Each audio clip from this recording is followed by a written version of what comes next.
할렐루야. 오늘 하루도 하나님의 성호를 찬양하면서 하루를 시작합니다. 오늘은 에스겔서 18장 1절로 32절의 말씀을 가지고 부모가 지은 죄를 자녀가 받는다 라는 의문문으로 우리가 주제를 삼아서 요약 강의 큐티를 나누어 봅니다. 본장에서는 우리가 흔히 잘못 알고 있는 부분에 대해서 바로 알고 가야 할 부분이 있습니다.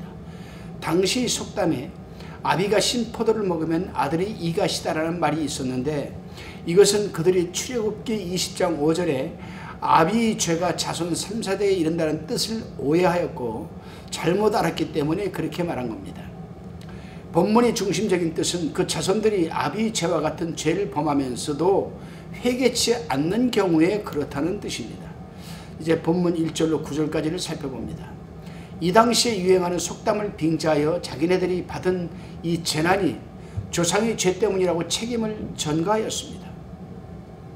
그러나 이러한 생각은 에레미야 선지자도 아니다라고 분명히 에레미야 31장 27절 이하에서 말하였고, 에스겔 선지자도 그것은 아니라고 지금 1절 4절에서 말하고 있습니다.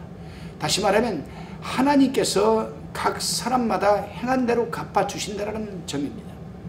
아비가 죄를 지어 죽어도 그 아들이 선한 행실로 살면 그 아들은 구원받는다는 겁니다. 그렇습니다. 우리 각 개인의 영혼은 하나님께 속하였고 하나님과의 관계도 각자 개인적인 수직적 관계입니다.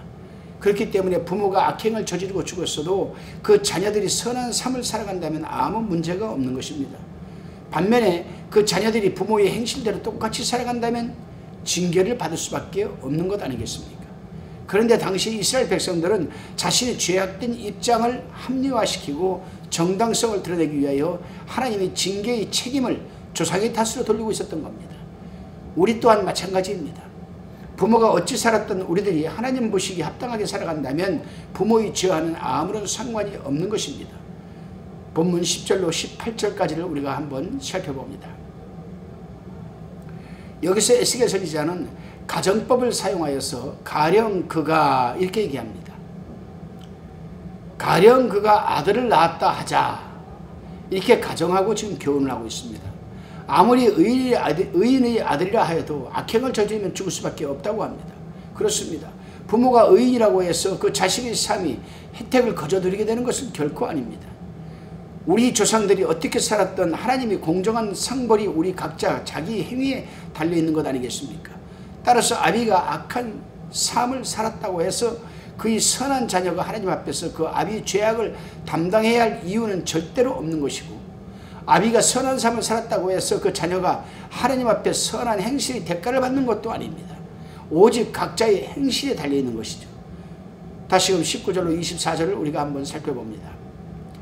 부모와 자녀들이 연대성 문제는 중요한 것이기 때문에 에스겔 선지자는 계속해서 백성들에게 이해를 시키고 있습니다. 아들은 아비의 죄를 담당치 아니하리니 의인의 의도 자기에게로 돌아가고 악인의 악도 자기에게로 돌아가리라고 합니다. 죄의 책임이나 의의 보상이 각기 각자가 져야 하는 것 아니겠습니까? 만일 악인이라도 악을 회개하고 의의를 행하면 전에 지은 악을 인하여 죽지 않고 현재 회개한 의로 인하여 살게 되는 겁니다. 그런 차원에서 참 의인은 회개하는 자요, 반대로 만일 의인이 타락하여 의의를 떠나서 악을 행하면 과거의 의의를 인하여 살지 못하고 반드시 현재의 악 때문에 죽는 겁니다. 그렇기 때문에 하나님께서는 악인의 죽음을 원치 않으시고 회개하고 살기를 바라시는 겁니다.